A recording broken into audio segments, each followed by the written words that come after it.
Hello, Kurt Jackson, retirement income strategist with KJ Financial here with this week's Your Money Matters. And this week we're going to talk about the government.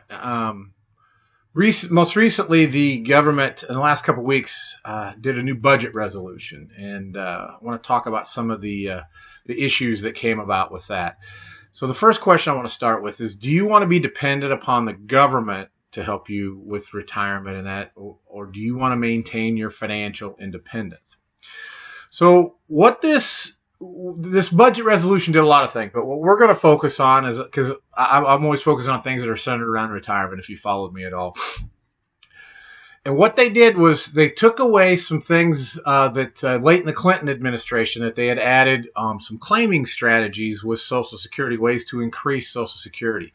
And basically what they did is they took away its file and suspend strategy that takes away about up to $50,000 or more in retirement income benefits. Now, if you've been paying attention to any of my videos, and I've been really talking about things that can jump up and get you in retirement, things that you don't necessarily see coming or really probably aren't paying attention to, or they're disguised and you don't think that they're going to be something that would impact you. So one of those things is income inequality. If you listen to politicians all over, and it's mostly on the left that they're doing that, is they talk about income inequality. And here's a prime example. This is a prime example of what can happen when they use income inequality to push an agenda. See, when we take away strategies that all Americans could use for Social Security, they could all use to boost their Social Security benefits, on the premise that the reason they can take this away is because it really is only benefiting the rich. Well, as I look at this, and I've talked to people, and I've done some research and reading on it, and ran the numbers, because that's what I always do, is run the numbers. Can you say, have you heard the term unintended consequences? You know, these people are trying to act like they're doing what's best for you, okay, but they don't think about the unintended consequences. And in my opinion, is they're not doing what's best for you. They're doing what's best for them to get them elected, get them reelected, to push their agendas. And that's on both sides of the aisle. This just happens to be one that's more on the left than on the right. If we take away so while partially what they're saying is true, will this benefit people with higher incomes, people that are wealthy? Yeah, it will benefit them more. In fact, they will be the ones that probably get closer to the $50,000 or more in reduced income.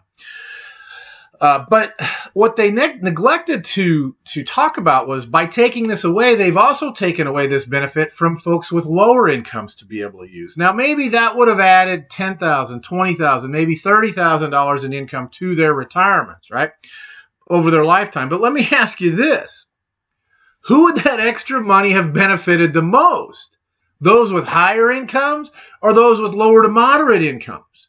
The person that has earned a lot of money, saved a lot of money, he's got a lot of money put away, is going to have a big income in retirement.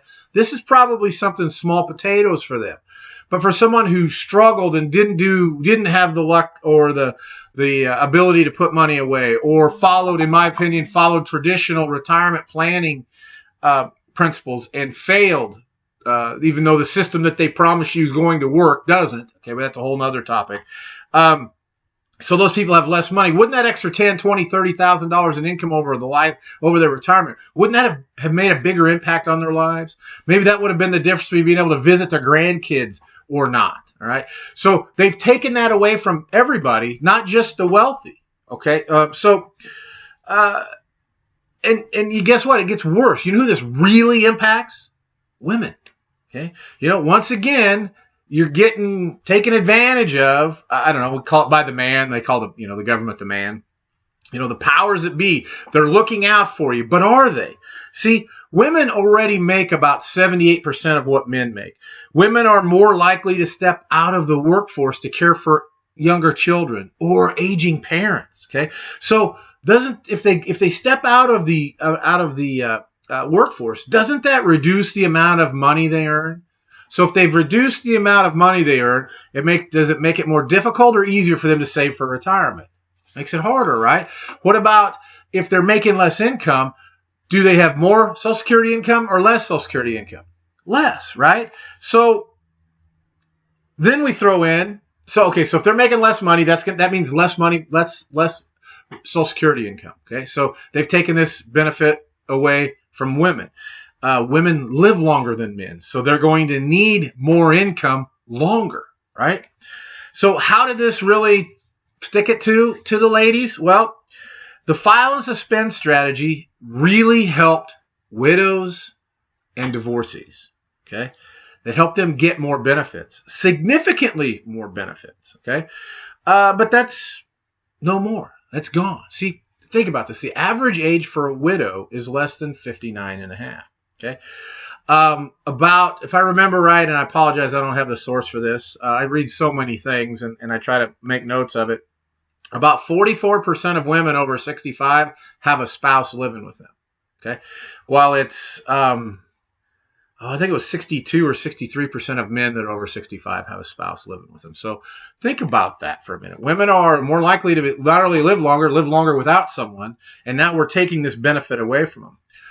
It gets worse. The divorce rate's about 50%, or it's more than 50%. And women take it in the shorts more than men do because their average standard of living drops about 21% after a divorce, and a man's rises about 10%. So when we take away these claiming strategies, it's negatively impacted women on a disproportionate level. But you don't hear any of that talk, do you? Now, so let me ask you a question again. Do you want to depend on the government to help you out, or do you want to maintain your financial independence? Can you trust the establishment to do what's in your best interest, or are they going to continue to do what's in their best interest? Look, I don't have 100% proof of this, but from what I've read, do you know who was like a big proponent of this, trying to help push this big cut in Social Security? It would appear that the supposed supporting group that's always out there doing everything what's best for seniors, it would appear that AARP was behind these and supported these cuts. Aren't they supposed to be doing what's best for retirees? How can this be? How can reducing income be what's best for retirees? The only trade-off I saw here was it helped some of the Medicare premiums from not going up, right? But that was mainly on wealthy people. All right? So there's a big disconnect here. All right? So does taking away income option for seniors go along with doing what's right for retirees? So who can you trust to do what's best for you? Can you trust the government? Can you trust AARP? Can you trust any of those organizations? You know what? When you're talking to a financial advisor, can you trust them? All right. That's one of the things that I have to do with the clients, that I have to build a very high level of trust that they think that, or they trust that I'm going to do what's right by them and not what benefits me the most. That's one of the reasons why I've gone the route I've gone and the way I've done this. All the research I began doing in 2003 showed a severely flawed system. The traditional system was severely flawed. And it was more designed, in my opinion, what I found was it was more designed to take as much money out of your pockets and put it into the pockets of Wall Street, the government, the banks, and the people that are representing them than other options. Now, look, we deal a lot with insurance things. And I'm not saying the insurance companies are going broke. They're making money too. Everybody's got to make money in order to provide services and goods and services. But what I found was that from everything I've read, they don't make as much money. So that means that's more money in your pockets.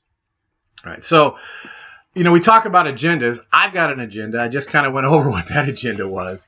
So there's other problems, serious problems with this budget resolution, but this is the one that will directly impact your retirement. And that's where my agenda is. We're talking about retirement because I want to help people make the most out of their retirement resources. So can you depend on the government to do what's right for you, or is that something that you got to do for yourself?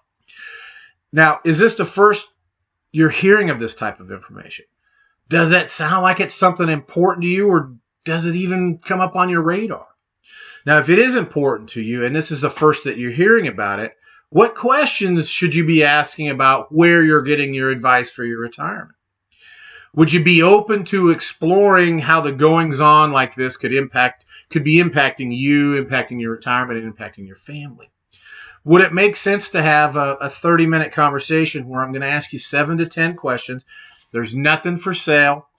And when you walk away from our conversation, you're going to have a much clearer picture of where you're heading, where you need to go, and have a decent idea of what you need to be doing. And I promise we'll only talk for 30 minutes unless you want to talk longer. And if it makes sense to have that conversation, then would it make sense to have it sooner so you can know if you're on the right track or if you need to make some adjustments and then have the most time available to make those adjustments? If it does make sense, well, give me a call on my direct line, 816-582-5532, or email kurt@kjfinancialonline.com. That information's up there on the screen. Let's set up a time to just talk. And shoot, if it's going to make it easier for you, we can even do this online. So that way it makes it easier for us to schedule. There's no travel time and all that. And if it doesn't make sense to you, I still wish you the best going forward. Thanks for tuning in. Hey, if you find value in these Your Money Matters each week, we've done them. This is probably, I think, our 47th. I think. Don't quote me on that one, but I think that's what. So we've got a whole bunch of them. They're all on my website at maxmyretirementincome.com. If you click on the top, Your Money Matters, you can see all of them. Go back and listen to them. If you have any questions or specific topics you'd like for me to cover that I haven't, please email them to me. I'm happy to try to cover topics that you guys are concerned with too. So thanks for tuning in. And if this does make sense and you want to have a conversation about it, please do. Don't feel like you're going to be pressured into anything. You can't buy anything in that conversation anyway. We're going to have to take some time to build some trust. If you begin to trust and you want me to put something together for you, then we can talk about that in further detail. So thanks for tuning in. We'll talk to you soon.